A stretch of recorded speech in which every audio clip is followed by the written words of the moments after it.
community, but it should be the people themselves who develop themselves.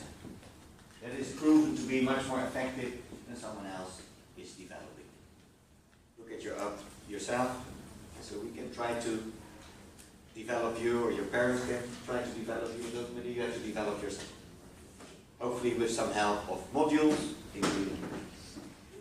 Then the second step, Article 23 of the Doha State, is the mobilizing international resources for development, foreign direct investment and other private flows. So we're not talking about states yet. It is mobilizing foreign direct investment, which is defined as a company in the state investing and operating a business in a recipient state. And then it also says other private flows, so other ways that investment money is invested other than foreign direct investment. Then the third stage is, or the third tool, is trade. We promised to skip that. That is basically the whole attempt of World Trade Organization to find these rules, develop such a rule package that development of local economies can work. And then only in fourth instance, that is the official development decision. Okay, so now you know what the answer of the story was. And I would like to show you the Marshall speech, which is also part of the text and materials. And it was basically the speech in 1947. And he uses the word the vicious circle. And that is what we addressed in the first week. If you are having only $1 in your economy, how on earth do you get more sort of momentum to develop yourself? And Marshall was the Minister of Finance, or in International Relations, that was the architect of the so-called Marshall Help, which was after the Second World War, the billions taken from the US government and economy as official development assistance or aid to Europe. The Netherlands, Belgium, France, Germany, Poland, Hungary, all kinds of countries.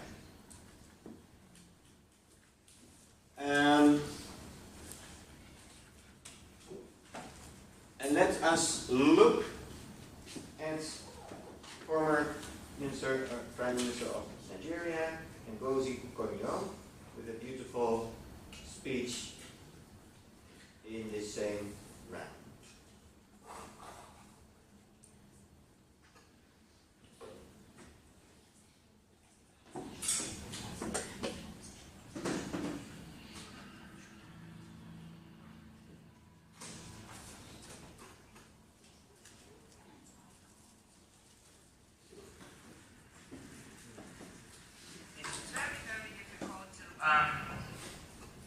Wrap up to speak at the end of a conference like this, because everyone has spoken, everything has been said.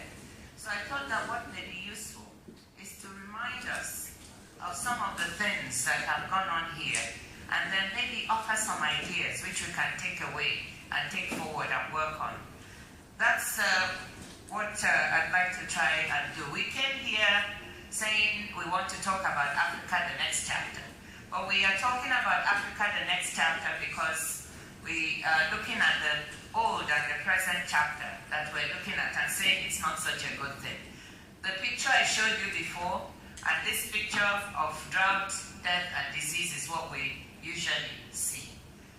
What we want to look at is Africa, the next chapter, and that's this: a healthy, smiling, beautiful Africa. And I think it's worth remembering what we've heard through this conference right from the first day, where I heard that all the important statistics have been given about where we are now, about how the continent is doing much better. And the importance of that is that we have a platform to build on. So I'm not going to spend too much time, just to show you, refresh your memories that we are here for Africa, the next chapter, because for the first time, there really is a platform to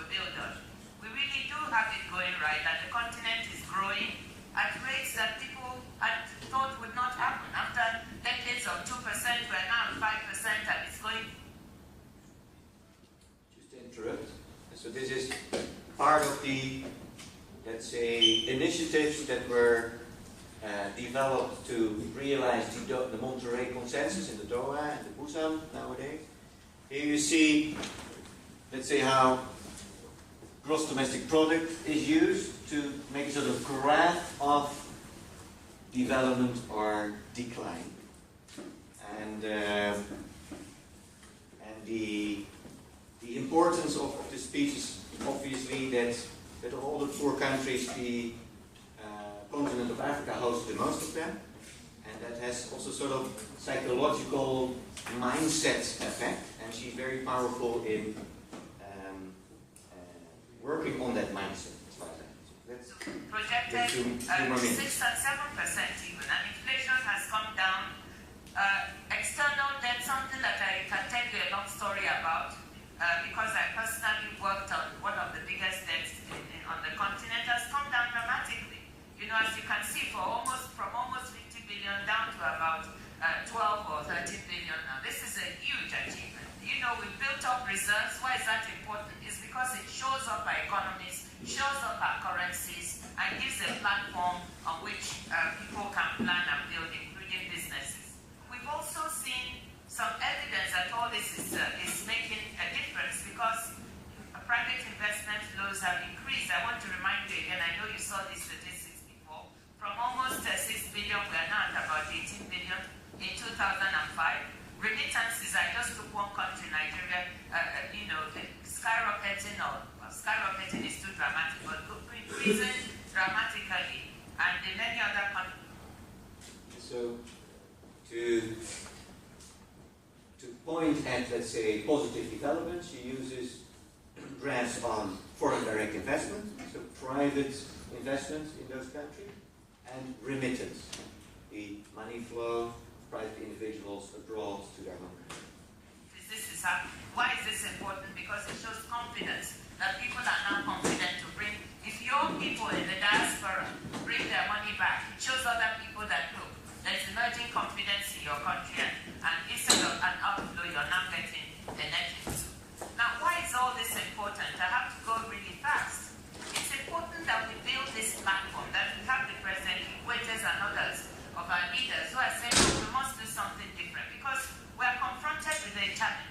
62% of our population is below the age of 24. What does this mean? This means that we have to focus on how our youth are going to be engaged in productive endeavor in their lives. We have to focus on how to create jobs, make sure they don't fall into disease, that they get an education, but most of all that they are productive, engaged in life, and that they are creating the kind of productive environment in our countries that will make things happen.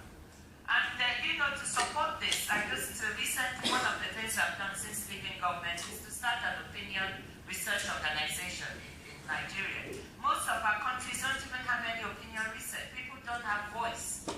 There's no way you can know what people want. One of the things we asked them recently was, what's their top issue? Like in every other country where this has been done, jobs is the top issue. I want to leave this up here and come back to it. But before I get to this slide, I just wanted to run you through this and to say that for me, the next stage of building this platform that now enables us to move forward, and we mustn't make light of it. It's only 5, 6, 7 years ago, we couldn't even talk about the next chapter. Because we were in the old chapter, we were going nowhere. Economies were not growing. We were having negative per capita growth. The macroeconomic framework and foundation for moving forward was not even there. So let's not forget that it's taken a lot to build this, including all those things that we tried to do in Nigeria that they referred to. Creating our own program to solve problems like fighting corruption, building institutions, stabilizing the macroeconomy. So now we have this platform we can build on. And it brings us to the debate that has been going on here. Aid versus private sector, aid versus trade, etc. And as someone stood up to say, one of the frustrating things is that it's been a simplistic debate. And that's not what the debate should be about. That's